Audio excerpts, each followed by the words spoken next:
We've been round the wrecking car. What does that say for us? Kicking up on the road. Yeah, we could be superstars. Celebrations running up. Going flat off the spinning tops. Loco baby punch. The ball is Giannis downhill, slams it home. Pressure again, and a sack for Aaron Donald. A coronation is complete. All hail King Canelo. That's Mahomes who tiptoes inside the 10. Still not out. Oh, what a run. Thank you guys for joining us for another episode of the Game Changers live on the Right Way Sports Network's YouTube channel. I'm your host, CEO of the Right Way Sports Network, Malik Wright. Joining my co-host, we got Caleb Hudson. We've got Aidan Mayer. How you boys doing today? I'm fantastic. How are you? I'm good. I'm excited, man. Aidan, how about you, my man? Oh, same as Caleb. Fantastic. Happy to be on the show and ready to go. As always, guys, a jam-packed show. Got a lot of stuff to talk about. We will get into that for sure. But before we do, make sure you guys subscribe to the TWSN YouTube channel. If you like to make a little bit of money, subscribe to TWSN Patreon. Follow us on all our social media platforms and download the mobile app. Yes, we have a mobile app, but I forgot that's something that we don't really say a lot. But we have a mobile app, all right? And we have tons of journalists who do a fantastic job, great work, and putting out content. And so by following their work, subscribing to that, you're supporting them and you're supporting TWSN. We greatly appreciate everyone. But without further ado, guys, we're going to jump right into it. We're going to start off in the NBA. The NBA has been really weird this season. Let's start off by there. The NBA has been extremely weird this season. We got teams that go on hot streaks, and then you got teams who just simply fall by the wayside. You got injuries that occur and different things of that nature. I guess my question is, what are some teams, guys, that we think are finals contenders right now? Aidan, I'm going to start off with you. The Phoenix Suns have to be one of the first teams that come to mind. Made the NBA Finals last year. They're first place in the Western Conference. They're probably the best team in basketball so far this season. Currently on an 11-game winning streak. This Suns team's been fantastic all year. The second place team in the West, too, also has to be mentioned, the Golden State Warriors. Again, second place. And I know they had a bit of a cold stretch 2.5 weeks ago, but they've turned it around ever since then, a 7-game win streak. So the Warriors are playing great basketball as well. I don't know how many you want me to list. I think there's a wide list. You just stole a bunch from me. I mean, it's fine. Okay, you know what? I'll stop at those two. I got the two obvious ones out of the way. Well, you stole mine first and foremost. I was going to say the Warriors, I apologize. Right? But I also don't want to write off the Lakers just yet. And I know that sounds crazy to say. Lakers have not looked great this season. But AD is back, and the Lakers have looked different. I didn't say great. I'd say they look different. Different can be good. Different can be bad. In their case, different. I don't know how much worse you can look, considering how they've looked throughout the entire season. So I just think that a lot of people wrote the Lakers off too soon. But here I got another team for you guys that I want you guys to pay attention to. The Grizzlies. I like the Grizzlies. I really like the Grizzlies. I didn't like the way they performed the other night, but yeah, they're very fun to watch. Ja is very fun to watch, especially when he's like gyrating after he scores and stuff like that. It's like, how could you let a guy do that to you and just simply just like style on you afterwards? But the Grizzlies are a team that I think is fun to watch, and I think that I think that there's something to keep an eye on. I'll leave it at that. I won't get into too much of my admiration of Ja Morant and the Memphis Grizzlies, but Ja is definitely makes that team much better. What say you, Caleb? What are your thoughts, my man? I'll take it in a different direction. I'll go with the East. The East is in a wild spot right now with 5 teams only a game and a half back from first place. Right. Obviously, you got to go with the Bucks in there, and then Philadelphia's played really well, and Joel Embiid's carrying this team. So I guess from the East, you got the Sixers, the Bucks, and then you can't count Brooklyn out. Especially when Kyrie Irving's playing. So it's those 3 out of the East are probably the most dangerous. Yeah. Nice for you to join us, Daniel. What are your thoughts? Yeah, sorry, guys. Sorry, nice to be on. But the Phoenix Suns, I know Aidan already said, but I am extremely confident that I'm going to say they're going to win the championship this year. I'm going to say it right now, and I know it's really early to say, but they are the best team in the league. I watched the entire game yesterday, against the Nets. They are dominant. So they're dominant, and also for the East, I would say the Nets, but no, Kyrie Irving scares me, right? He can't play in his home state, and let's say they get matched up in against Toronto, he can't play in his home state, and he can't play in Toronto. So I'm not confident in that Brooklyn Nets team if they only have two of their stars. So I'm gonna say the Suns. Okay. Is there any dark horse, right? Is there any dark horse that we see? Chicago. Chicago. Okay. Yeah, I think Chicago unfortunately has been hit with the injury bug a little bit, right? It was kind of like sort of been weird for them. You always got to throw the Miami Heat in there when they're healthy, but we just haven't seen them healthy a lot together, so we just don't know. We really don't know. It's crazy, Matt. I'm not ready to go there just yet. I'm not ready to go there just to get with them. And Chase, actually, I want to get to your thing. You said the Nuggets. You see, man, but I feel like they're too reliant on Jokic. Like they're too reliant on Jokic, right? And I like, don't get me wrong, I like the pieces that he has around him. You know what? You might be right, actually. They don't have Jamal Murray back yet. Jamal Murray still isn't coming back yet. Wow, that completely slipped my mind. Yeah, if you get a healthy Jamal Murray, right, watch out. If you get a healthy Jamal Murray, watch out. Now we might be baking. You know, we might be up to something. That's interesting to me. And he's scheduled to come. I know Michael Porter Jr. is out for the rest of the season, but if Jamal Murray, and I think he was supposed to come back, like a little bit closer to the playoffs. Mm-hmm. Nah, MPJ is out for the season. He injured his back. They already announced it. He's out for the season. I don't know if that was just for the postseason as well, but he's definitely out for the season. He just got updated the other day. He had something wrong with his spine. But we'll see. I think that team is. I think the Nuggets are extremely talented. I think they're extremely talented. I just worry about the burnout of Jokic kind of carrying the team week in and week out. But we'll see. Is anybody else got a dark horse they want to add in there before we jump to the next topic? Okay. No. All right. So we're gonna go right into our next topic, and it was the big topic of the week, guys. Brian Flores has just announced that he's going to be suing the NFL, basically suing. He has a class action lawsuit against the National Football League, and the teams that were included in that lawsuit: Miami Dolphins, the Denver Broncos, and the New York Football Giants. I'm going to go around for a roundtable really quickly. What is everyone's initial thoughts on Brian Flores sort of throwing himself out there, right? I mean, because like he's honestly committing career. He's killing his career essentially by being the first, person to step out and really embrace this role of being the guy that sort of has to be the lead man, essentially, to lead the charge for this. So Daniel, I'm going to start with you. What are your thoughts? Yeah, I mean, initial reaction, when I watched the interview with him on Get Up today, is I'm not gonna say I'm happy, but it shows me that we have people in this world that are willing to stand up, right? And that was my initial reaction. Guy like Brian Flores, you look at his position in this world, right? NFL head coach making millions of dollars. All right, he's in a great position financially. He even said that, football's given me a great position in life. But the fact that he's willing to go out on a limb for future generations to solve a problem, to be that guy he kept saying, hey, there needs to be change, right? And there's a lot of people in this world that talk. They talk a big game. He's walking the walk. He's literally saying, hey, he mentioned it multiple times. I'm willing to let go of my career to make some change.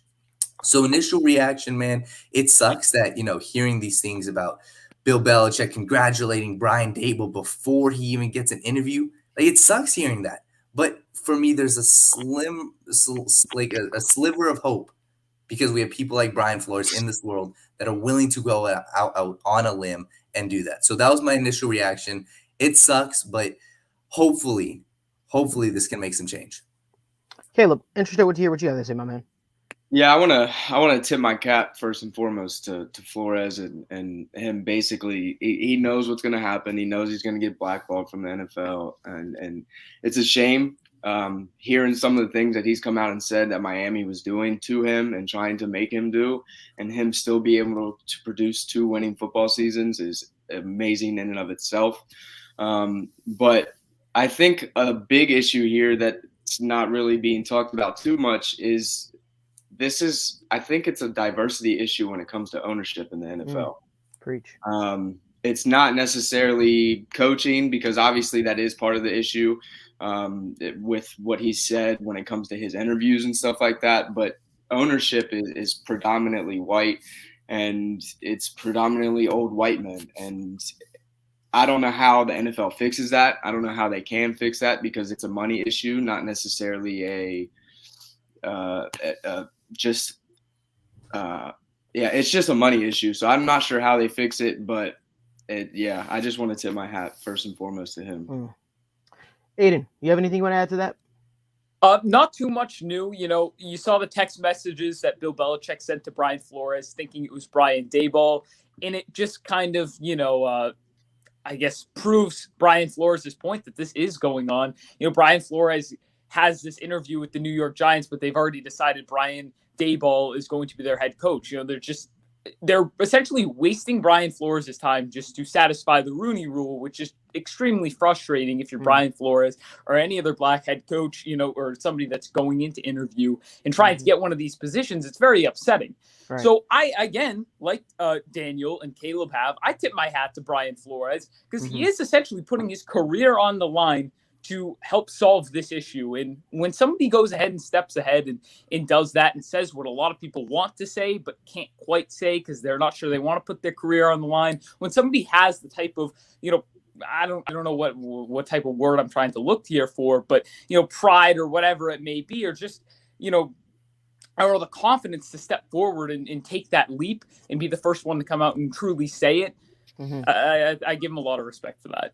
So I'm happy that we're having this conversation. And first, I want to start by having this conversation by saying, I think it's important that we have conversations like this. And the reason why I think it's important that we have conversations like this, because too many people are uncomfortable, talking about race in America. Too many people are uncomfortable talking about injustice because it doesn't necessarily impact them. I'm here to tell you right now, guys, I don't have a prejudice bone in my body. My best friend is white. You know what I mean? I love people of all different ethnic groups, backgrounds, sexual orientations, things of that nature. As long as you're a good person, I'll treat you. That's the way I grew up. You treat people the way you want to be treated. I don't think race should be an uncomfortable topic in America, and I think a lot of people feel like because they aren't African American, they don't have the right to speak on certain issues. No, you can speak on certain issues. Being silent does not do anything. Acting like it doesn't exist does not do anything. And I feel like too many people, even friends of mine that are in the media, we'd rather talk about everything else under God's green earth, but except for actually address these actual problems. We want you to stand by, be an ally, actually talk about these topics, because these are actual things that are actually happening. By you turning a blind eye at this because it doesn't affect you on a personal level doesn't necessarily mean that it's right, because it's not. But I want to talk about Brian Flores' situation a little bit more deeper, guys. And what I mean by that is, I see in the comment section, everyone is saying he's going to get blackballed. He's the future Colin Kaepernick. I actually disagree. I actually wholeheartedly disagree. I think the fact that every open coaching vacancy had interest in Brian Flores, that tells you everything that you need to know. I think the fact that you had multiple teams that were interested in this man to potentially be their next head coach, whether it was a sham or not, they put an interview request in to interview him for that head coaching job. It tells you, number one, he can coach in this league. Right? Number two, Miami is one of the most dysfunctional organizations in the National Football League. We all know that.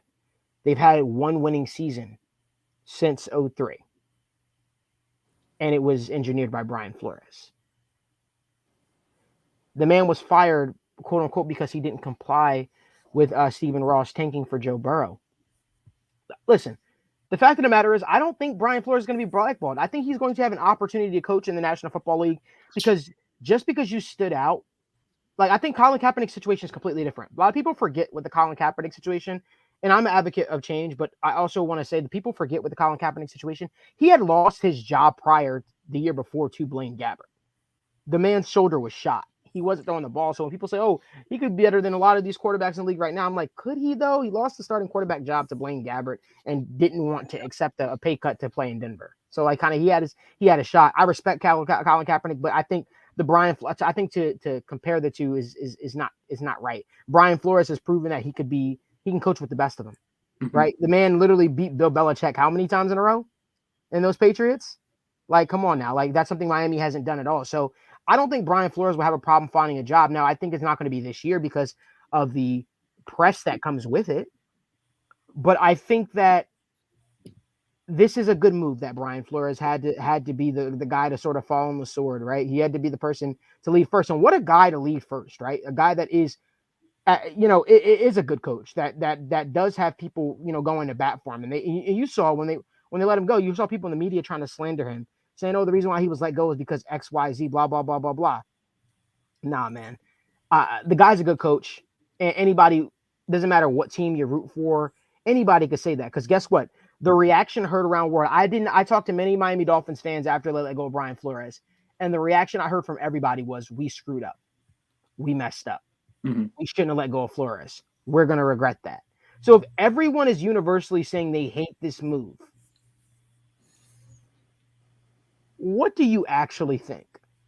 What do you actually think? If you're Stephen Ross, who are you going to get in here that are going to get these players to believe in you when you could have just kept Brian Flores? Who are you going to get in here to actually, you're going to make them believe that you actually care about winning? Brian Flores was the best man for the job. Mm-hmm. Honestly, when I look at Brian Flores, I see a lot of traits of Mike Tomlin when I see him. And no, I'm not saying that because they're both black. That's not what I'm saying. But they both have that thing about them where they're able to get leaders of men. They're leaders of men. They're able to get players to corral around them. I could see Brian Flores being that coach that won't have a losing season, the same way Mike Tomlin has never had a losing season as the Pittsburgh Steelers head coach. And that's commendable, right? So I don't know. I'm really curious to see what kind of is the fallout from all this. But definitely want to commend Brian Flores. Hue Jackson now came out, guys. Our old friend here at TWSN, Hue Jackson, we had the pleasure to interview as well. He came out. He says he was paid. He apparently was paid or offered to be paid by Jimmy Haslam to throw games. I don't know. I don't know. I'm gonna start off with that. Sorry, Hugh. You know you're my guy, but I don't know, man. I mean, if I see the receipts, sure, I'll oblige. But like, you were paid to throw games. I don't know, man. Yeah. I don't know. That Browns team was bad. Yeah. Really have to throw. Bad. Like the quarterbacks you had. Who did he have a quarterback for him? A couple of years. He had what's the guy's name? That Deshaun Kaiser. Yeah, Deshaun Kaiser. He had I don't know who else he had over there. Johnny Manziel. He had Johnny Manziel, didn't he? Was that at the B? Was Johnny? I think Baker. No, he definitely okay. No. Kaiser. It was Kaiser. It was Kaiser. Yeah. Kaiser for the middle part. Yeah. It was Kaiser. Was it Derek? Whatchamacallit as well? Derek Andrews was his name. The quarterback. There was a whole list of them. Yeah, there was a lot, man. There's been more starting quarterbacks for the Cleveland Browns. Okay, I'm not gonna get into that. But at the end of the day, Tyrod Taylor. Yeah, you're right. I don't know. What did you guys think of the timing of the Hue Jackson thing? Listen, he was an honest guy. Yeah. He was an honest guy, and I know him to be an honest guy. It's just tough. It's just real tough for me personally. Yeah. But because that Browns team was bad. But Daniel, what are your thoughts? I mean, when we had a talk with him, he was a very honest guy. I loved him. The biggest thing I will say is it would make a lot of sense because he completely said, he wasn't on the same page as his GM. So obviously there was, a little bit of miscommunication between him and his GM, whether it was drafting throughout the entire season. But at the same time, they just were bad. It wasn't like this Dolphins team that, were trying to achieve, that first overall pick, and they were just winning games. This team wasn't winning games. I don't know. And the fact that he said it right after Brian Flores said it, I don't know why. I get that because you got to sometimes people don't want to be the lead person for that. Yeah. The only thing that for me that makes it a little bit, I don't know, strange and a little bit awkward is would that team was bad. Would he really need to be paid to lose games? Right. That Browns team was really, really bad. Now, but okay, listen, what was the end goal? What would have been the end goal for Hue Jackson throwing Browns games for the Cleveland Browns? What would have been the end goal? What would have been the end goal? Would it have been the Cleveland Browns drafting a generational type of quarterback? No, because the Cleveland Browns had the first overall pick almost every year, regardless. So what was the end goal for him to throw games? Yeah. I'm really, really curious if he comes up if he actually has those. If he actually has those receipts, and I good on him, man. If he has those, man, pull them out. You know, I want to see those, and I think if that is the case, then I think that the league might have an issue on their hands. But this goes to all you people out there that say tanking does not exist in sports. Sports people will never. I don't believe that. I don't believe that. You cannot tell me. Have you ever watched a Thunder's game? Have you ever watched the Thunder's game?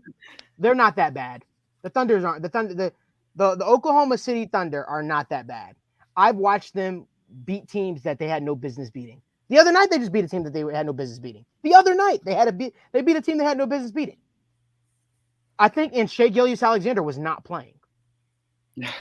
So I don't know. I just don't buy the thing that, you know, there's not tanking in sports. I don't buy that. I think there's 100% tanking in sports.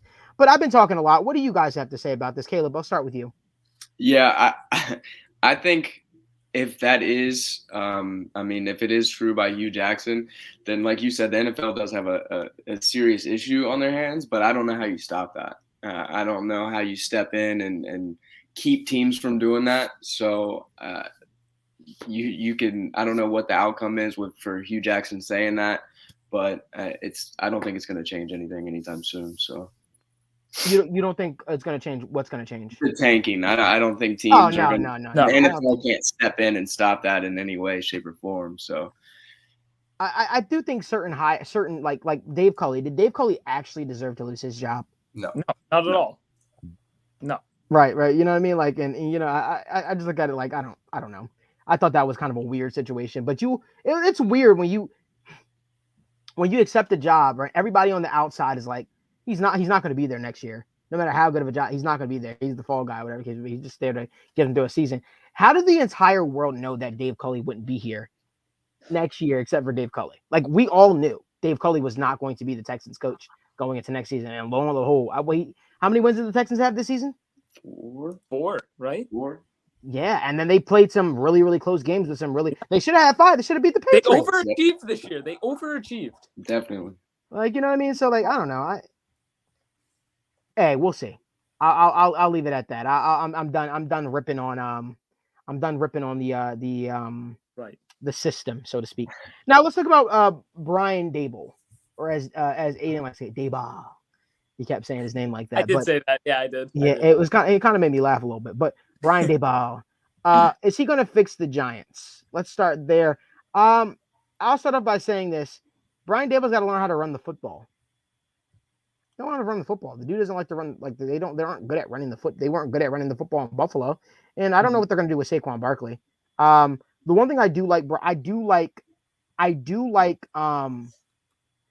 Daboll for Daniel Jones's skill set, and I think he can bring a lot out of him. And teach him how to fumble as well. But yeah, Aidan, what say you? What are your thoughts? Can Brian Daboll fix the Giants? Well, Brian Daboll, okay, I'll try Daboll. I'll try to, it's the Massachusetts thing, it's the East Coast stuff. But yeah, he did besides and we've had this talk before. We talked about the Bills heading into the postseason, and I said, look, they definitely need to do a better job running the game. There are many ways schematically and just committing to the run that you can improve that. But I cut him a little bit of slack because his offensive line and his running backs just weren't fantastic. But granted, he still could have done a much better job. And that's something he'll need to improve on. But I'm just more interested to see if Brian Daboll, see him on the sideline. But that interview looked like he did a good job in that interview from the bits and pieces that I saw, better than a Josh McDaniels. I'm not trying to point fingers right out of the gate, but had a pretty solid interview right out the gate. But I know that a lot of people's issue was, okay, he was up in the booth, he wasn't on the sideline. And I think that's the most important part of a head coach in the NFL is how do you handle things on the sideline? How do you make those in-game adjustments? And how do you get men to rally around you for an entire NFL season? And that's what Brian Daboll needs to prove. But nonetheless, yeah, I knew I messed up. I was just going to try to skate right over that. But nonetheless, I don't think he single-handedly can fix this football team because there's too many issues right now. No matter how well he coaches, they need to improve the personnel. They need, to draft better. They need to make better free agency signings. So no matter what, he could improve the situation here, but he's not going to fix it single-handedly. Kayla, what about you? What say you? I don't think I'm completely sold on him fixing the Giants. Kind of contrary to what you said, I'm not sure if I believe very much in Daniel Jones. I'm not sure how high his ceiling is. Maybe he can come in and make him better and have him make better decisions and make him a better quarterback, but I'm just not sure I'm on board with this Giants offense. And like you said, his run game in Buffalo wasn't the best, and now he has a running back. So if anything, he needs to prove that he can implement a good rushing offense with a great running back that he has. Is Saquon Barkley up contract? Say again? Is Saquon's contract up? He's 1 year left. He's got I 1 think year he has left. a year. He's got 1 year left. I don't know. For some reason, I thought his contract was up. I don't know. Somebody says Saquon is washed, sadly. Common W, as people say, right? That's what they say. Common W, rare W ratio. No, but all that. Daniel, what are your thoughts on Brian Daboll? I know you're a big Brian Daboll guy. Yeah. So let's talk about it. Yeah, I mean, I loved what he did with Josh Allen. I loved what he did with that offense. But the fact of the matter is he got Stephon Diggs. He got a Josh Allen. Like, it's not like he didn't have talent. So that's what's going to be, the fascinating thing. I think it's deeper than just his head coach. It's what do they do, personnel-wise? Who do they add to the offensive line? Who do they add to their defensive line? Who do they add, what move do they make with Saquon Barkley? But I think we'll see signs of improvement with Daniel Jones. I'm just not confident that he'll be able to turn around Daniel Jones to be this all-star, like this superstar talent. So I like Daboll. I think I need to see more with this entire organization first. Okay, here's what I'm here. Okay, go ahead, Aidan. Sorry, I just wanted to jump in quickly. With the personnel, the first thing that should be addressed on this team is the offensive line. It's one of the most important units in the NFL. Their offensive line has been terrible for years. And you got this quarterback in Daniel Jones. He's a young quarterback. He has a turnover issue, especially with fumbles. The best way to aid that is to get him a better offensive line if you want him to have any chance to succeed. And if Daniel Jones isn't the next guy, if you're planning on drafting somebody maybe next year, build up the offensive line this year to give that next quarterback a better chance of success. But I'll just leave it at that. Okay, here's what I'm going to say. You guys know I've been very critical of Danny Dimes on this show, on Daniel Jones, right? The chosen one, the Manning, the guy that was groomed by the Manning since he was a kid, so to speak. I think, okay, what I'm about to say, I said it a couple weeks and you guys all turned your face up at me when I said this on the show, but I'm going to say it again. I think Daniel Jones has a similar skill set to Josh Allen. Not the exact same skill set as Josh Allen, a similar skill set as Josh Allen. He's good at throwing the deep ball and he's athletic. He can run the ball. I never felt the Giants utilized Daniel Jones' legs as much as they should have. Mm-hmm. Now, Josh Allen is a physical specimen. Josh Allen, I don't know if Daniel Jones likes running the ball as much as Josh Allen, or maybe he does actually. Maybe a scratch. I don't think Daniel Jones likes as much physical contact as Josh Allen likes. But I do think that Daniel Jones, if you can get his legs moving in that offense, it adds a different dynamic to the Giants football team. I really do. I think it does, and I think it's something that's not being talked about enough. And I think when you have that threat of Daniel Jones running, it eases up everything else. It allows everything else to work seamlessly for them. I don't know. That's just what I think. Caleb, I feel like you're laughing at me right now when I said that. I see. If you're gonna compare him to that, he's a poor man's Josh Allen. Yeah, and that's fine. Yeah. Oh, yeah. That's fine. That's fine. You could be a poor man's Josh Allen. You could. It's the NFC East. You can win it. You can win with a poor man's Josh Allen. It's a fact. You absolutely could. I mean, listen, Daniel Jones has had some good games. He's had some really good games for the Giants. I'm not going to sit up here and tell you he can't. And I'm not saying he's the franchise guy, because I think we throw that title franchise quarterback out to just anybody. And I don't think we should do that. But I definitely think there's more to be brought out of Daniel Jones. And if there's anybody that could do it, it might be Brian Daboll. But we're going to keep the conversation moving. Josh McDaniels. Josh McDaniels was just recently hired by the Raiders. And this has got to be one of the weirdest hirings of this entire cycle for me personally. It's one that I didn't see coming, number one. Number two, it felt like it was sort of like a put together last minute. I don't know. I got that vibe from him. I know they were like, oh, well, no, he was really sought after. I'm like, was he really? Was he really highly sought after? Because I think Josh McDaniels got this this sort of like this reputation around the league that the guy wasn't willing to leave under Bill Belichick. And then all of a sudden, you never got the vibe that he was going to do that. So then it makes you wonder, Josh McDaniels isn't a dumb guy, right? Anytime he leaves or does something, it's all calculated. He's not going to just make a decision just to make a decision. So it makes me wonder, why did he leave New England now? What was it about New England that made him want to leave now? Did he think he could? Does he feel in his heart he can't win with Mac Jones? Did he realize that Mac Jones isn't as good as people think he is? Did he say to himself, you know what? This is probably my best shot that I'm going to get at being a head coach. And this kid isn't going to make me look any better. Let me leave now because Bill ain't retiring. I'm not going to work with this kid who literally struggles. You know what I mean? I'm not gonna get into it right now about because some of us are Daniel. Some of us are Mac Jones truthers here. Tell me more. Tell me more. Because Mid Jones. Tell me more. Mid Jones. But no, I'll say this. I just wonder why. Like why? You guys know that meme where it's like why? I just wonder why. Why was it so imperative that he leaves now?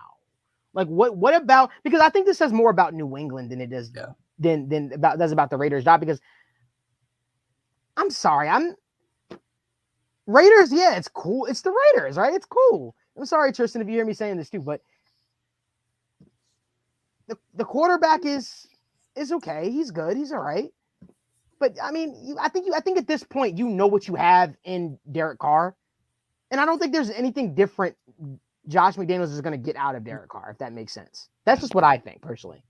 Maybe he looked at it like, oh wow, I've got a tight end over here, like in Darren Waller. I can use him as the next Gronk, or I don't know. I don't know what this guy was thinking. Oh, I got Hunter Renfrow, who they have to resign. By the way. That's my Julian Edelman. Got Josh Jacobs as my whoever I want. I don't know. I don't know what this guy was thinking when he made that decision. But hey, I'm not him. Daniel, you look like you want to rip my head off right now because I just went at Mid Jones, but so I'll let you talk. No, I mean, I respect your opinion about Mac Jones. I don't care. I respect your opinion. So, Josh McDaniels, I think, like, obviously can't speak for the guy, but I think he sees something.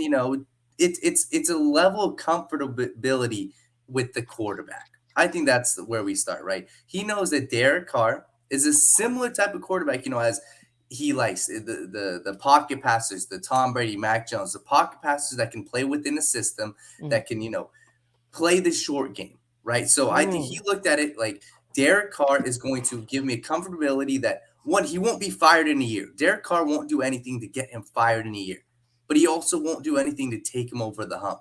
So I look at it like he got the quarterback that he'll be comfortable with. He has the destination, Vegas, that's one of the hottest places in the U.S., and he got the money. So that's what I see. He's comfortable with the quarterback. It seems like he's comfortable with the system, and yeah, he got a head coaching gig. Good for him. I do wonder though, because you guys know Derek Carr's coming up on his last year of his contract. Maybe he was looking at that and he said, you know what? I'll take this job. Some quarterback is going to want to come here. I don't know what the free agent market looks like the following year for quarterbacks. Quarterbacks don't usually hit the market that often. No. But the quarterback class coming out next year, it's much better than the quarterback class this year. So it makes you, I don't know, just makes me wonder a little bit. It just makes me wonder. Just makes me wonder. But Aidan, what do you think, man? Well, look, I think Josh McDaniels throughout this whole head coaching, because he's always in the head coaching rumors, right? A couple of years ago, he's supposed to be Indianapolis Colts head coach. He was getting on the plane when Robert Kraft said, hey, we're going to sweeten the pot a little bit. You're going to come back and be our offensive coordinator. And Josh McDaniels frantically said, sure, I'll do that. So I think he's always been a little indecisive, if you will, as to what he wants to do. Does he want to be a head coach? Where does he want to be a head coach? It's almost overwhelmed him a little bit. But this time around, I think people are starting to look at him like, can Josh McDaniels really commit to a head coaching job? And there were a lot of people around New England this year that were really scrutinizing the job he did as a play caller. In Mac Jones' rookie season this past year with the New England Patriots. So he said, this might be one of my last shots at a head coaching job. People might just say, you know what, we're done with this guy. We're moving on. Yeah. So I think Josh McDaniels felt a little bit of pressure, and he just said, you know what, sure. Because Malik, you alluded to it. This was pretty thrown together at the last minute. It was. I think Josh McDaniels just decided, you know what, I'm going to go for it this time because it might be one of my last opportunities.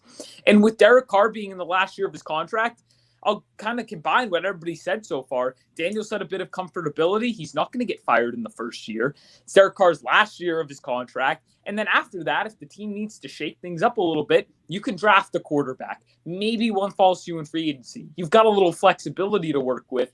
But at the end of the day, I don't like this hiring for the Las Vegas Raiders, and I think they just should have held on to Rich Bisaccia. I thought he did a much better job as the interim head coach, and I'm just not believing in Josh McDaniels. I just remember how bad Josh McDaniels was as the Broncos head coach. Yeah. And I just can't get that image out of my head. And I know people change, years go by, time flies, and people change. I'm not buying that guy. I'm not buying it. I'm sorry. I'm not. I just can see him absolutely chewing Derek Carr out on the sideline as well. And I like Derek Carr. I wish him well. I want him to do well. I just don't know. I've never been a big Josh McDaniels guy. I remember when the Bengals, for instance, had a coaching opening and people were like, hire Josh McDaniels. I'm like, no. No, I don't want any parts of that. But Caleb, you have anything else you want to add before we move on? No, not really. It's just I think it was more of a, like they've said, a job security type thing. I think he's got a few years to work here. And if it doesn't work out with Derek Carr within the first year, his contract is up. So I think it's just job security for him and for him to be able to leave and know he has a few years instead of just going after 1 or 2. And that must be beautiful too, right? Just knowing you can move on from a quarterback at any point in time and you don't have to worry about anything. That must be a nice position for him. But anyway, I want to keep the conversation moving on, guys. The Broncos hire Nathaniel Hackett, who's coming from the Packers. Let me just start off by saying this. I don't like anybody who was on the offensive side of the football with an elite quarterback. I don't know how good. You can make those faces all you want, Daniel, but what I'm about to say, I hope you actually listen. Something you have a challenge. You challenge. Oh, interesting. Yeah, you do. Interesting. You do. But I think something that I think you got to understand where I'm coming from. I'm not here dissing. I'm not here to diss people. What I am saying is, though, I think it's very challenging to see how good of a coach someone actually is, right? Especially when like a guy like Nathaniel Hackett, who I don't know what he's going to be as the head coach of the Denver Broncos. I mean, he had Aaron Rodgers as his quarterback, and he didn't even call plays. Matt LaFleur did. So, like, it's just, I don't know. It's just challenging. And now you got another one happening right now. You got the Vikings now about to hire Kevin O'Connell, who's the Rams offensive coordinator from the Sean McVay tree. And I don't know, man. I don't know. I'm trying to wrap it all up in my mind right now about, how I feel about the Nathaniel Hackett hire. Hopefully I like the guy's personality. I know Daniel made a whole video about it where he's like, this guy's going to bring energy. This guy's going to bring passion. This guy's going to do this, that, and the thing. That's all cute. That's all good. But at the end of the day, you got to produce results. And I'm just not sure if he can do it, but we'll see. I mean, I think it's hard to judge the guy. I don't know too much about him. So I think he's one of the few coaches in the league with a bald head, which is cool. But I don't know. What do you think, Caleb? I mean, I kind of agree with you. But he's stepping into a situation where, as you've said many times, they're a quarterback away from being a contender. A good quarterback away. A good quarterback away. Okay. How he does that? They got quarterbacks. How he does that and how he gets there is a different story. But I think this is just one of those hires that you're just gonna have to wait and see how it plays out. Yeah, Daniel, you were such a big Nathaniel Hackett guy. I'm curious to hear what you have to say. I wasn't a huge I didn't make a video on him. Like, didn't you make a video saying he's gonna bring energy? He's gonna bring. But then you say something. You put a video up or something. I made a tweet of him. It was like a clip of him yelling or saying "woo" or something like that, right? Exactly. So Yeah. I mean, the whole thing with him is, I mean, he was only a coach on the Packers for 1 year. He was a coach on the Jaguars, and the reason I really liked what he did with the Jaguars was because he was the offense coordinator when Blake Bortles took him to the AFC Championship. And I remember that 1 year, Blake Bortles, what he did that 1 year was special, right? Because they almost beat my team. Okay, they also had a very good defense. Yes. Blake Bortles wasn't special. Hold on. You're not listening. The fact I'm that listening. hold on. The fact that he did that. Get him, Aidan. Get him. They had an elite defense, yes, but Blake Bortles was playing out of his mind that year. Out of his mind. Okay. Compared to the year before. Did Blake Bortles overachieve that year? Absolutely. Yes. But don't act like he played out of his mind. Blake Bortles was not that guy, Daniel. He was not. Hold on, Aidan. You're missing the point. He took Blake Bortles from here, a guy that was drafted in the first round. He took him to here to up here. And listen, no dispute. So all I'm saying, Aidan, is listen. He's coached guys like EJ Manuel in the league. He's coached guys like Blake Bortles, and then he went up to a guy like Aaron Rodgers. Okay. I think if you can go out and get a good quarterback, he might be a good fit. So I'm excited to see what he does, because this Broncos team, to be completely honest, they are a quarterback away. They have the weapons. What year did the Jaguars go have that chance? 2016. Trust me, he was there. He was there. No, I believe that. I'm looking at Blake Bortles. Wait, hold on. I'm looking at Blake Bortles' stats where he threw 23 touchdown passes and 16 interceptions. If that's what you're talking Miraculous. That's what you're talking about? Did you look at his stats in the playoffs? I'm pretty sure, unless if I'm tripping out, I'm pretty sure he had him. You said he had him. Yeah, you said out of this world. Wait, so what was the difference? What was the difference between his the year before versus that year? Was there any difference? He did have a solid playoff run. The year before 2015, he threw 35 touchdown passes and 18 interceptions. Wait, before which year? You said 2016 was the year the Jaguars made it to the AFC Championship, right? Is that what you guys said?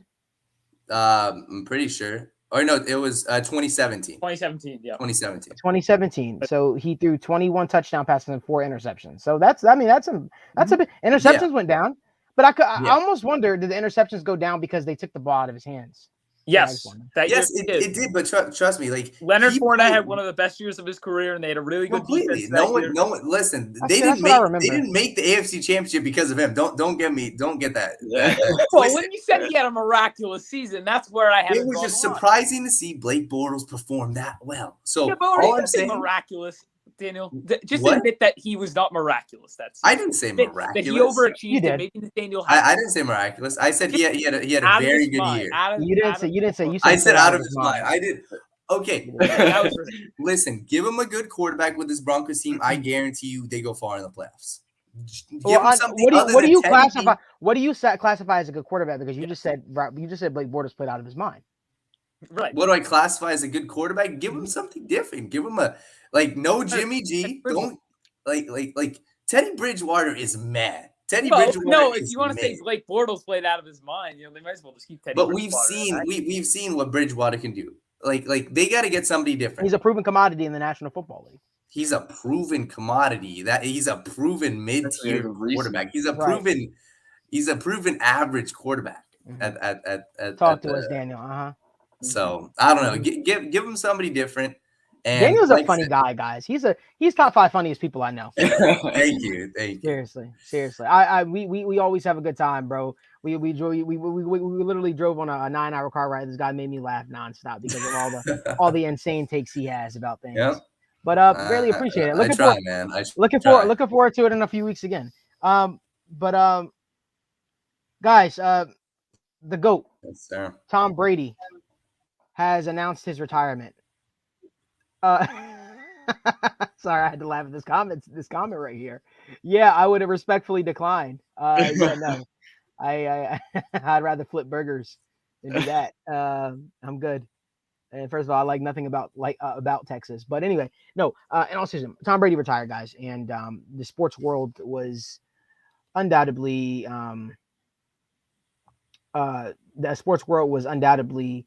shocked, by Tom Brady's retiring. because the timing just seemed weird. Tom Brady was one of those people where you thought he was going to play forever, and not actually forever, but figuratively speaking, right? You thought Tom Brady was going to continue to play. A lot of people saw him going out with a Super Bowl, and I think the beautiful thing is about sports is it never goes out the way that you want it to. But I think the one thing you want to say about Tom Brady too is you never saw a drop off with Tom Brady. I personally saw one coming. I don't know about you guys, but I saw one coming.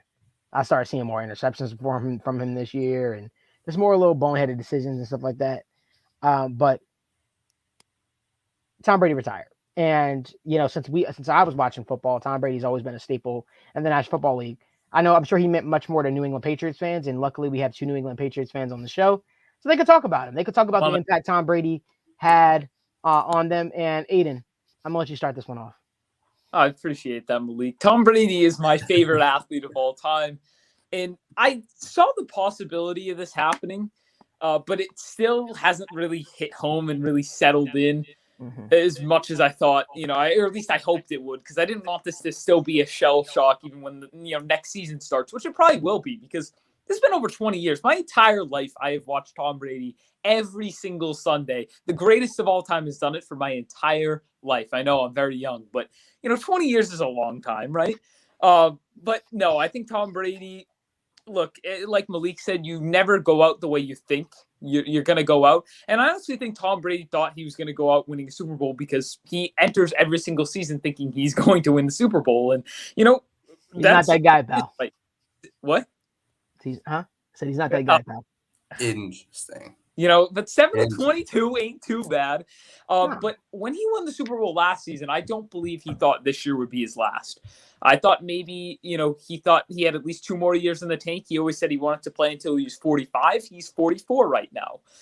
But I think just the way things kind of settled down with his family, he really decided that, it's time that I need to set aside my football career and dedicate more time to my family. And I totally respect him for it. He's already had the best career of all time, and I'm wishing him the best retirement. Daniel, the other residential Patriots fan.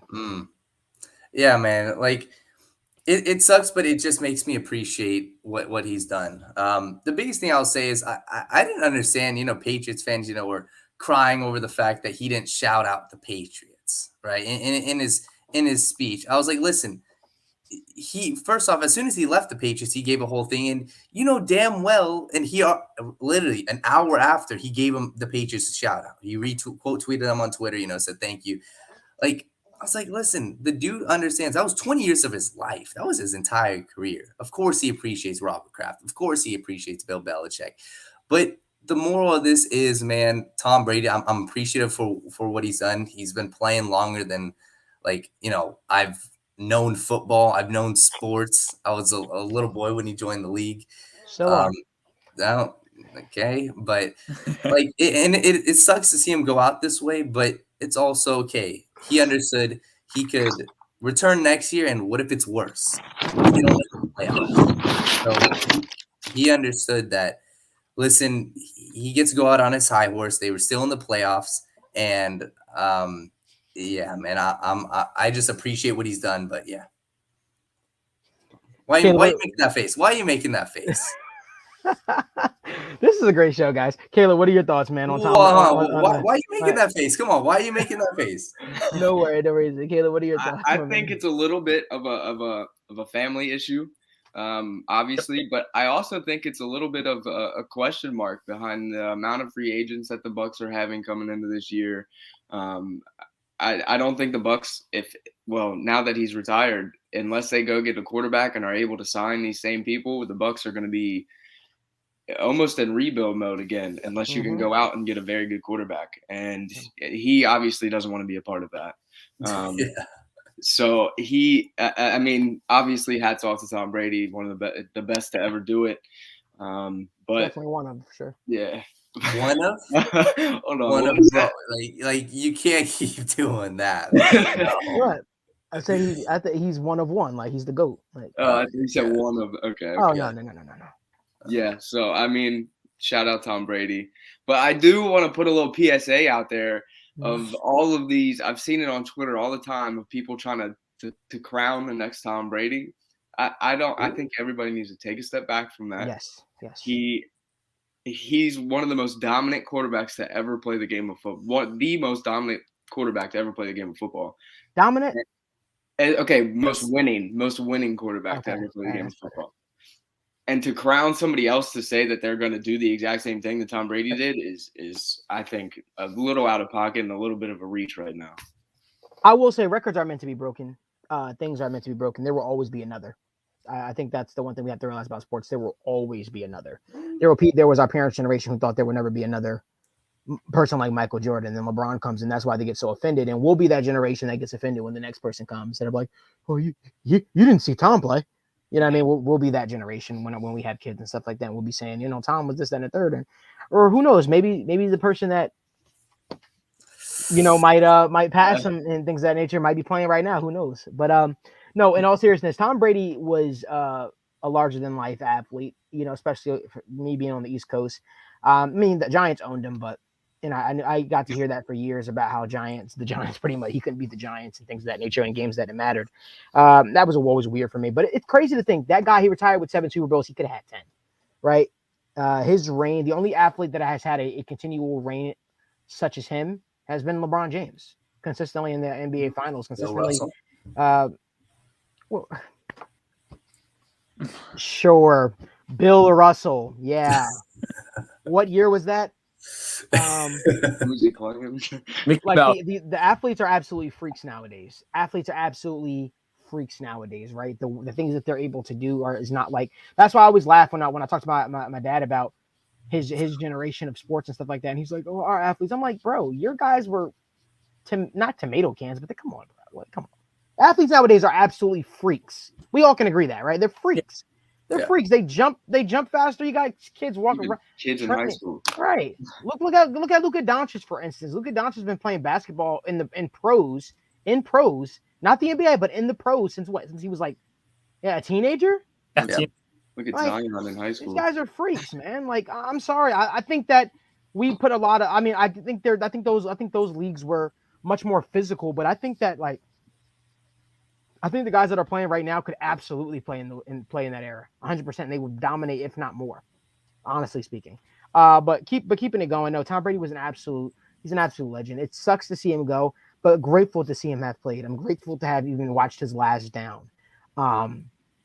It was an honor to watch him for all those years, man. You hated Tom Brady when you were growing up. If you were a fan of any other team, he was the prototypical quarterback that when you saw it on your schedule that your team had to face the Patriots, something like, you're like, God damn, this guy's gonna control the ball, gonna milk his way down the field, then they're gonna go in there and score, throw the ball on the ground.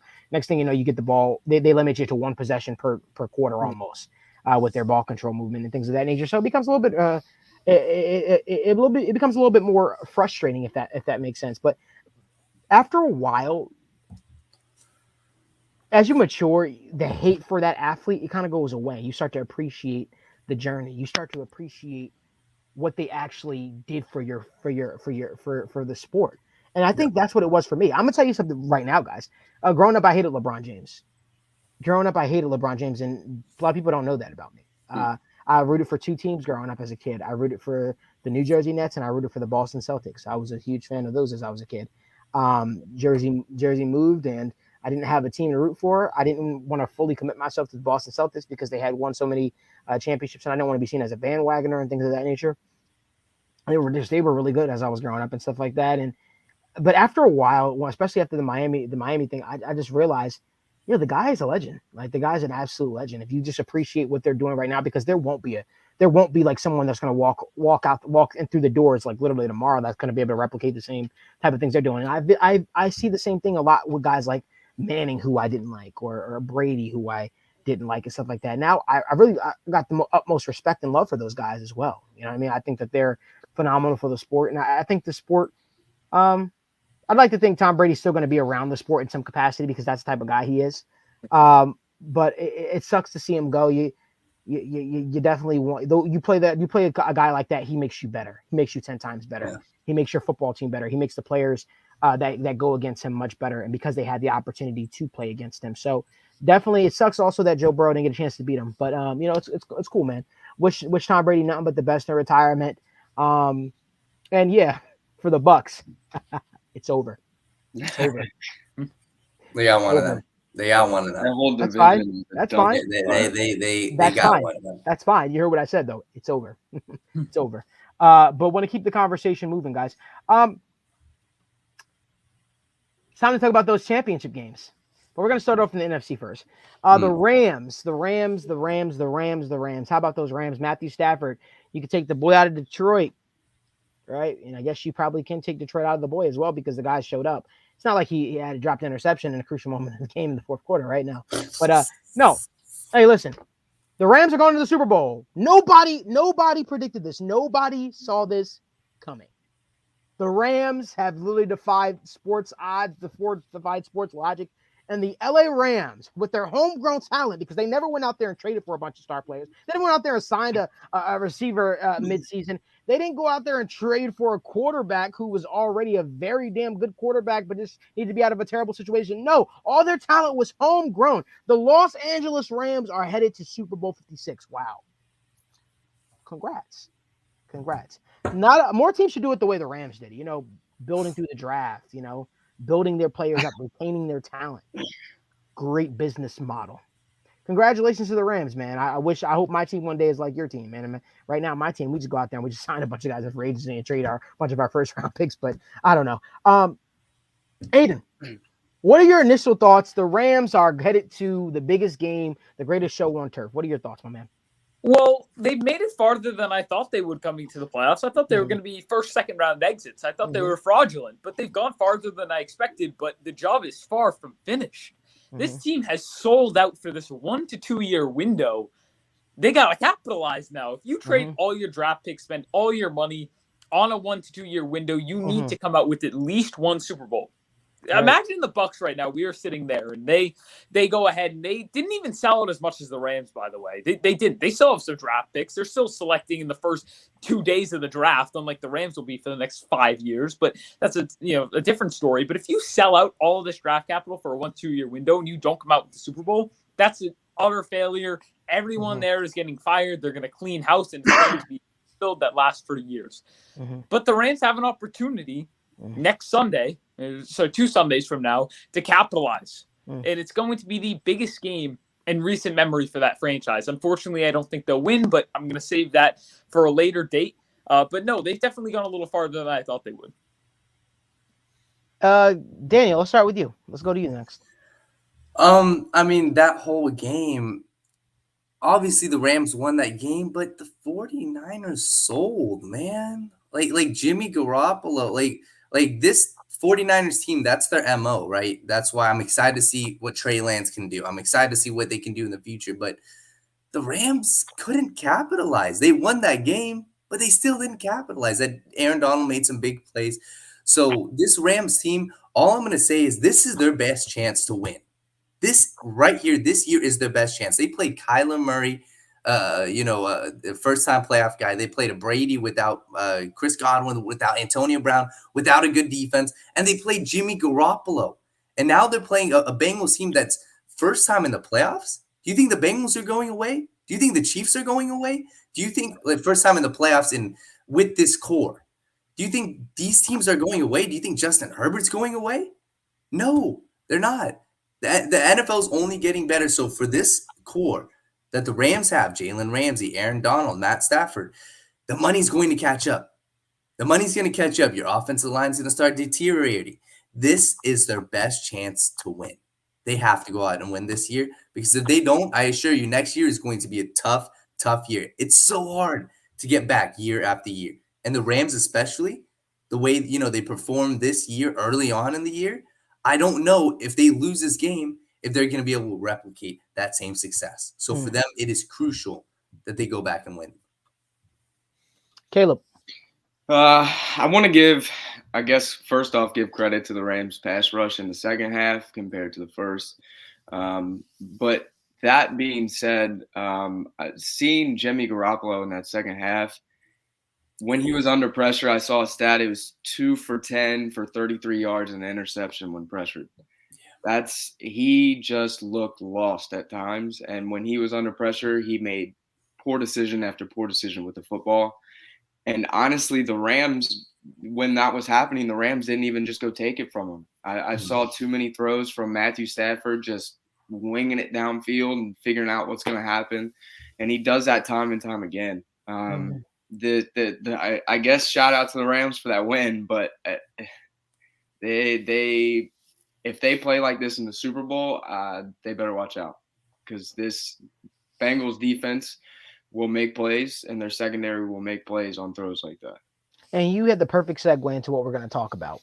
We're going to talk now about the AFC championship game, but I don't even want to talk about the winner of the AFC championship game first. I want to talk about Patrick Mahomes. I want to talk about Patty Mahomes, the future GOAT, the generational one. That's what I want to talk about.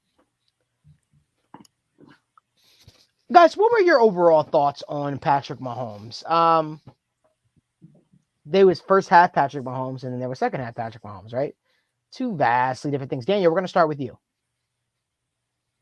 My thoughts, I mean, they went up. They went up quick. Like, it was ridiculous. Just, that was the Patrick Mahomes that we're used to seeing come playoff time. That was, I think he missed one throw in his first 3 drives, 2 throws in his first 3 drives. He was just marching down the field. The issue was, okay, when it comes down to it, take out even the third and the fourth quarter. Look at overtime. I'm sorry. Yes, you're trying to force something, but you don't just throw it up to Tyreek Hill in double coverage. I'm sorry. Yes, Jesse Bates made an excellent play, but Mahomes knew he was struggling. Mahomes knew he had nothing going in the second half. And I don't know if that's just because, the Bengals shut down the main weapon, Tyreek Hill, but he had nothing. So Mahomes, I was just surprised to see him, he didn't make as many plays outside of the pocket as he did in that Bills game. I don't know how many rushing yards Mahomes had, but I know in the second half, I don't think it was a lot. So I was just shocked to see, the difference between first half Mahomes and second half Mahomes. Caleb, what about you? I think Patrick Mahomes, we've seen this in many games before, not just this one. He struggles with reading defenses and basically processing defenses. And the Bengals came out and made an adjustment and kept him in the pocket and made him read the defense and find the open guys. And he did it early in the second half, and it obviously rattled him, and he did not know what to do after that, and he just looked uncomfortable the rest of the second half. So, yeah, shout out to the defense, the Bengals defense on that for making the adjustment.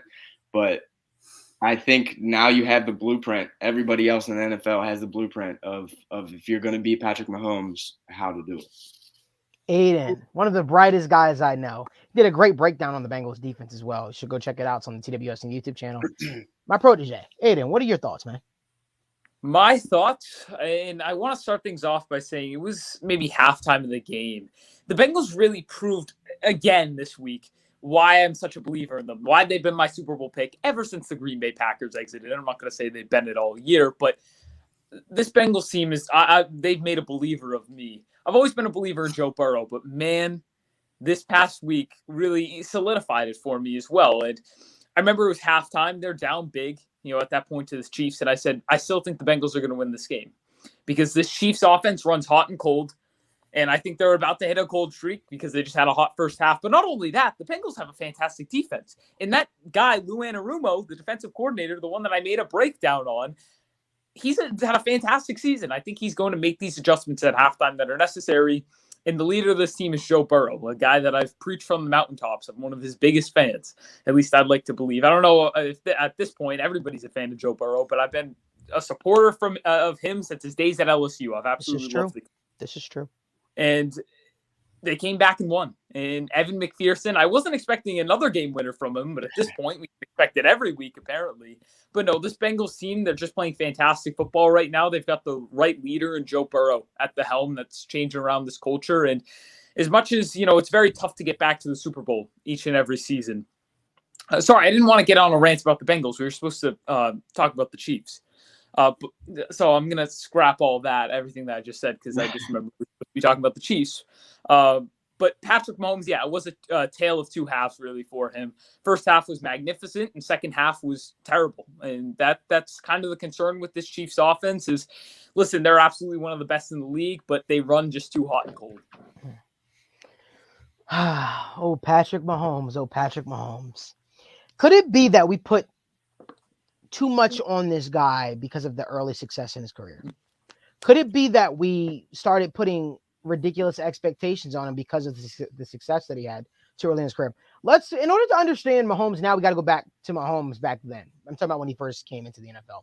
Understand, he landed in the best situation. Yep. The Chiefs were not a bad football team. The Chiefs traded up to get Patrick Mahomes. The Chiefs lived in the playoffs. The Chiefs were in the playoffs every single year. Yep. The Chiefs literally had winning seasons every single season under Andy Reid. Since Andy Reid took over, it was a lot like Andy Reid in Philadelphia. That's what it was.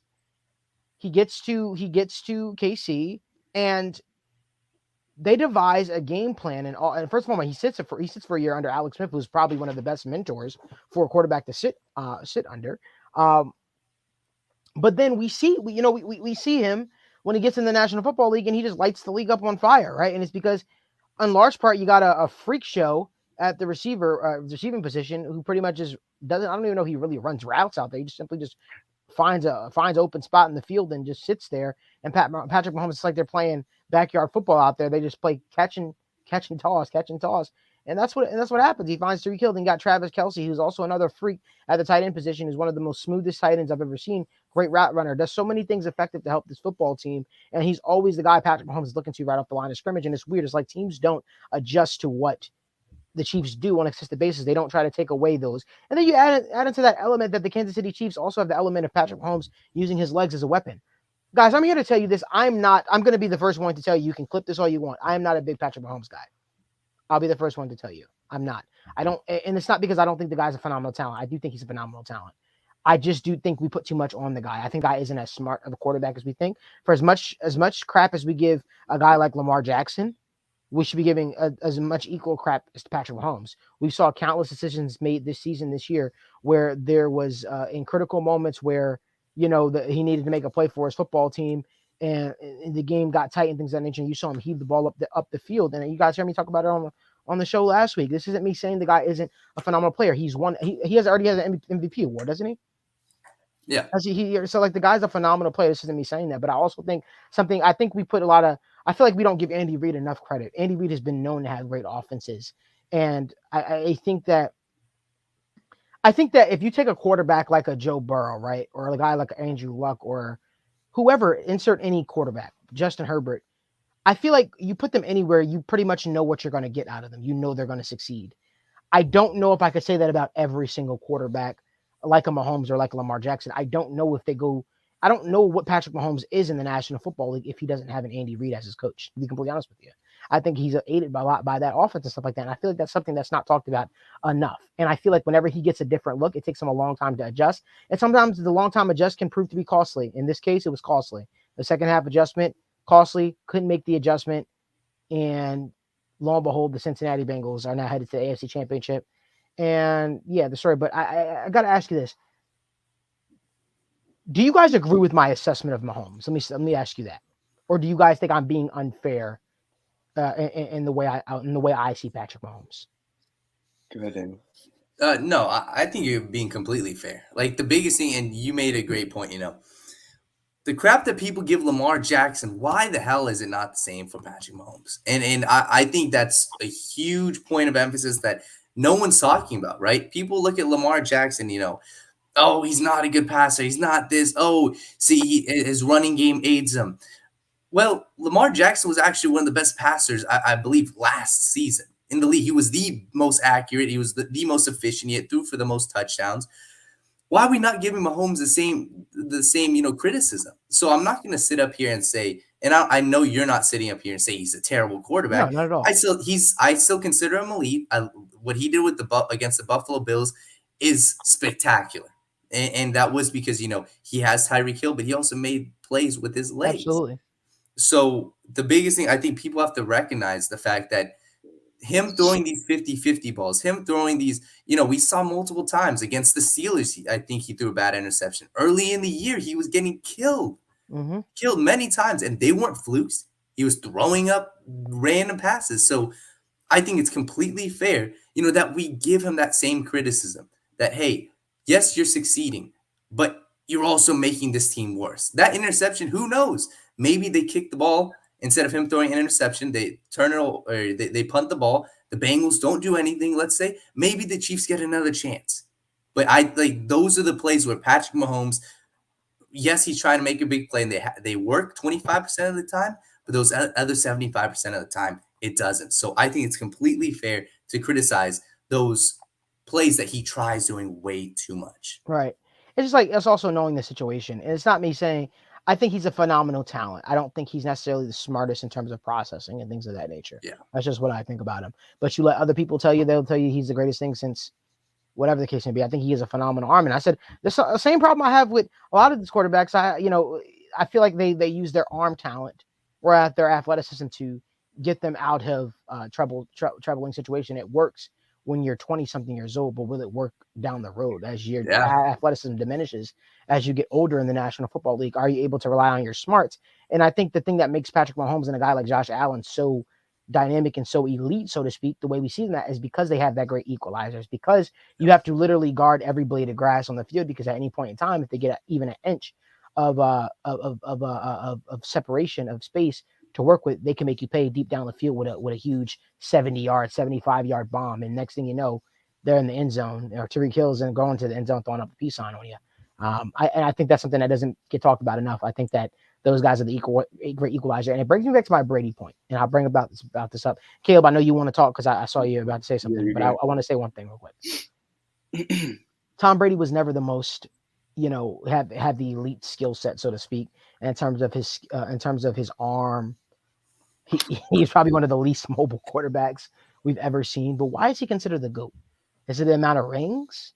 Mental process. Yeah, I think so. I think it is the amount of rings, but I also think it's because why? But why? It was also because he played the game at a high level for such a long time. And why was he able to play the game at a high level for such a long time? Is because he was smart up top. Mm-hmm. He was smart in between the ears, right? He knew how to take what the defense gave him. He didn't launch the ball, 80 yards down the field or whatever, however many yards down the field. He took what the defense gave him, right? He wasn't a quote unquote gunslinger, but I can certainly say I've seen more talented quarterbacks than Tom Brady, right? Mahomes is more talented than Tom Brady ever was. Aaron Rodgers is more talented. But I think when you look at it, what longevity is the name of the game. Yeah. And I said this a couple of shows back, and I was kind of smirked at a little bit. I said, I think when you look at certain quarterbacks, I think that like the quarterback that is able to use his smarts, right? His mental process, pre-checks at the line of scrimmage, not running around scrambling and finding an open guy down the field and be able to launch the ball 65 yards down the field.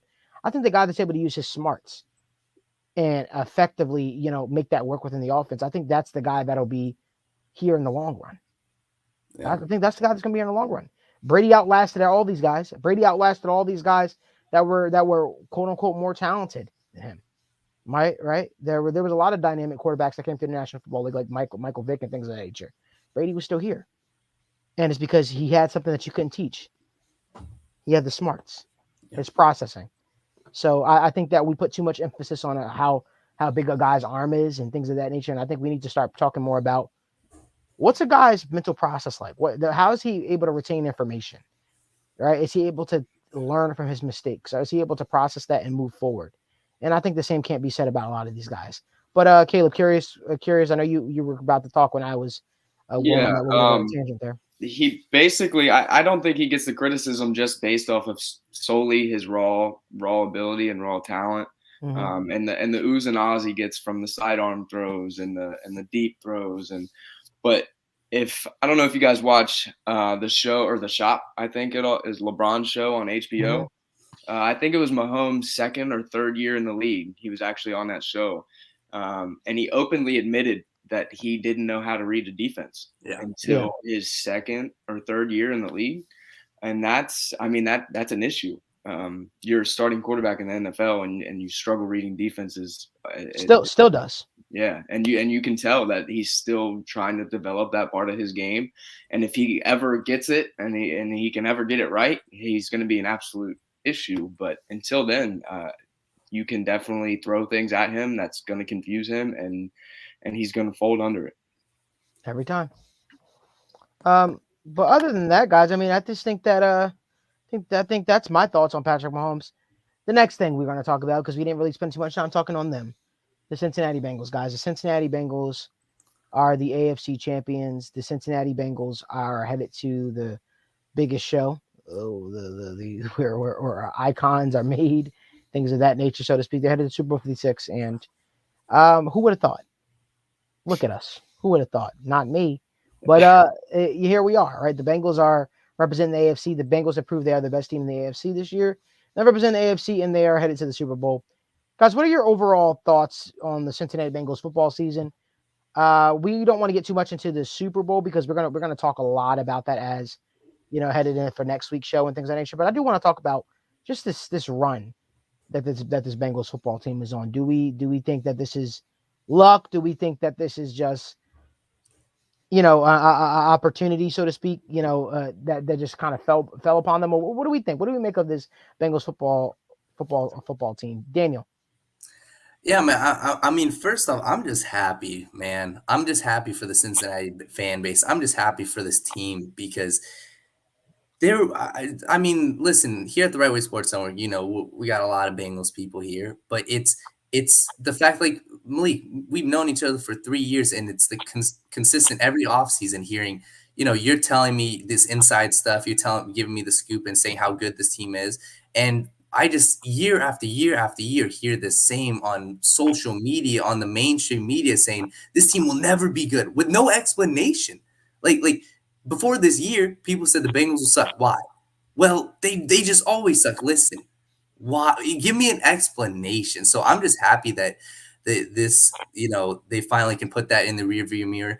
But I'm gonna say this team is just special, and one of the things is Joe Burrow. And we all know Joe Burrow, but when I was in that stadium for that playoff game against the Raiders, that playoff game, obviously it will be sold out, but there's just an aura around this team. And I'm sorry, yes, it could be coaching, yes, it could be players. It's the quarterback. Having a leader that you can be confident in, it's the swag. And people are saying, oh, well, the confidence doesn't mean anything. BS. Confidence instills confidence in the running back, in the wide receiver, in the O-line, in the coaches, in the locker room. When they went down 21-3, if you have a quarterback like Jimmy Garoppolo, no disrespect to him, but players have said, they don't rally behind Jimmy Garoppolo. Players rally behind Joe Burrow. So the biggest thing, listen, everything's worked perfectly. Great free agent additions, but Joe Burrow, I'm just happy that this team's rallying around him. And I'm sorry, this dude is here for the next 10, 15, 20 years. So Joe Burrow is revitalizing this run for the team. And it's not just him, but man, I'm happy to see that this team that they're where they are because they deserve it. Daniel, just for the people, can you say Joe Burrow? Joe Shiesty, man. That's that dog. Aidan. Listen, I already gave most of my thoughts on the Bengals. Oh, yes, you did. You did. Yeah, but the one thing I'll say is Joe Burrow is that guy. And I remember over the offseason, there were a lot of people that gave me some backlash, let's just say, for the amount of support I gave Joe Burrow. I said he is one of the first guys I'd build a franchise around. I remember saying Justin Herbert is fantastic, but I'd rather have Joe Burrow, and I received a lot of backlash for that. But he's proven he's that guy. He's proven it this year. And to be completely honest with you, I didn't think the Bengals were going to make the playoffs this year heading into the season. I thought they were one more year away. They're in a very tough division. Joe Burrow's coming back from an injury. Take them one more year for that core to gel. And then next year, they'll be a playoff team. And shortly after, they'll be a contender. I'm just that big of a believer in Joe Burrow. But they did it already this year. And I do think the X factor, the main reason, is Sir Joe Shiesty. That was a tongue twister. But anyway, I've been a big believer in him for a while now. And I can't believe I had to fight against so many people, like, believe in this kid. Because you just watch him. How do you not believe in Joe Burrow? Even last year and seeing him at LSU, like, how do you not believe in that? Yeah. It just made no sense to me. And I'm very just happy that people are starting to realize how special he is. And you said Joe what? I went to say Sir Joe Shiesty, but it was just a tongue twister, and I tried to do it too fast, and it didn't work I out. thought you were saying Joe Brr. That's what I thought you were going to say. Caleb, what about you, my man?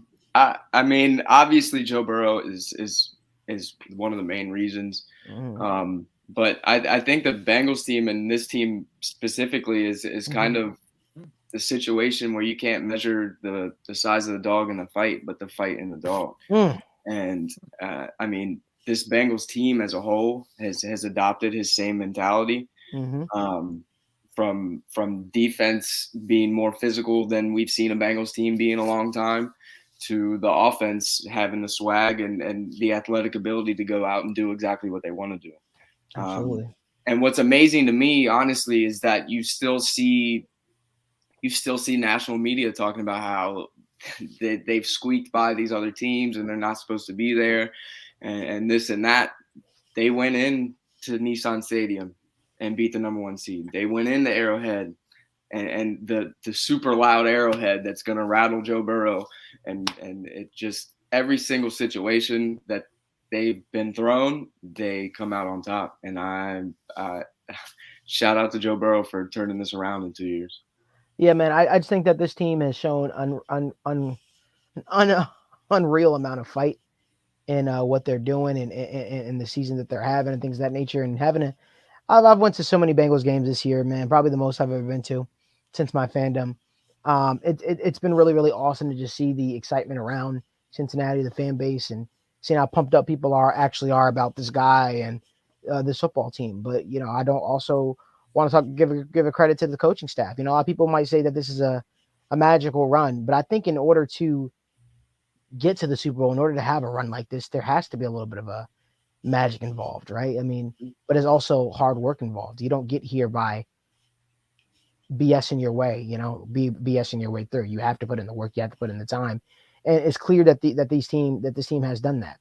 And I think that this team, something that kept playing in my head throughout this week was something I said back when I used to, do my little short stint of boxing.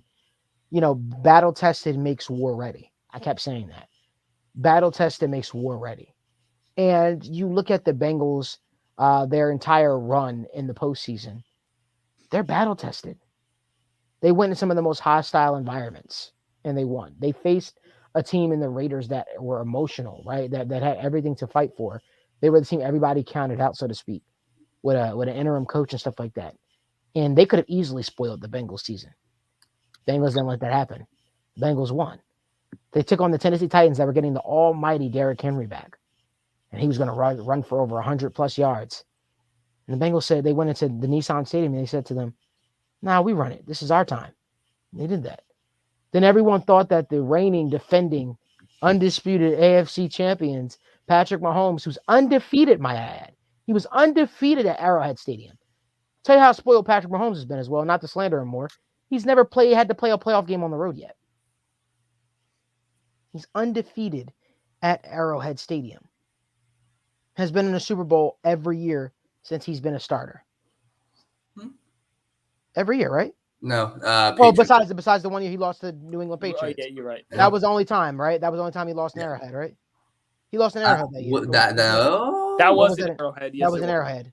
Yes, there's only 2 quarterbacks to beat him in Arrowhead, the GOAT and baby GOAT. But the thing is, I think when you look at it, man, and you look at what this team has been able to do, man, they're battle tested, man. They were able to go in some of the most hostile environments, get the job done, regardless of what media is saying, regardless of what the fans are saying. And now they get to go to a neutral site. And I say neutral because the Rams don't have any fans. It's still home territory, though. Sure. Great. Technically, the AFC is a home team this year. Yeah. The AFC's they just trade back and forth in the Super Bowl this year's AFC. Really? Yeah. So, I mean, I look at it, the Cincinnati Bengals, man, they have an opportunity in front of them. And I think the fact that you got to realize they're playing with no pressure. Yeah. This is their quote unquote not supposed to be here. They're facing a team in their stadium, in LA, that is supposed to be here, that literally tried to buy their way to a championship. And, it's fine. Everybody does it different ways. It's fine. But nobody was expecting them to be here. But yet and still, here they are. And you know what people say all the time, oh, this person is better than Joe Burrow. That person is better than Joe Burrow. That's fine. The one thing I'll say to you is, where is Joe Burrow at and where is that quarterback at that you're comparing them to? It's only two teams that make it to Super Bowl. One from the AFC, one from the NFC. So you can compare them to this guy and that guy all you want. At the end of the day, big-time players make big-time plays in the right moments. And the Bengals, after finishing, 4-12 last season? 4-11-1. 4-11-1 last season, 2-14 the season before. 28 full games later with Joe Burrow starting quarterback there in the Super Bowl. One of the biggest turnarounds in sports. Yeah. And who would have thought? Who would have thought? But that's all the time we got here for today, guys. I want to thank you so much for joining us here on the Game Changer Show. Catch us each and every single Wednesday night, 9:30 p.m. Eastern Standard Time. Greatly appreciate you guys for supporting. Make sure you guys subscribe to the TWSN YouTube channel. Subscribe to the Patreon if you want to make a little bit of moolah, a little bit of chang. And then we'll go from there, guys. We will see you next week live on the show. And take care. Have a good night. When we could be superstars, we've been rather wrecking car. What is at stake for us? Kicking up on the road. Yeah, we could be superstars. Celebration promise up. So we fell off the spinning tops. Now maybe Giannis downhill, slams it home.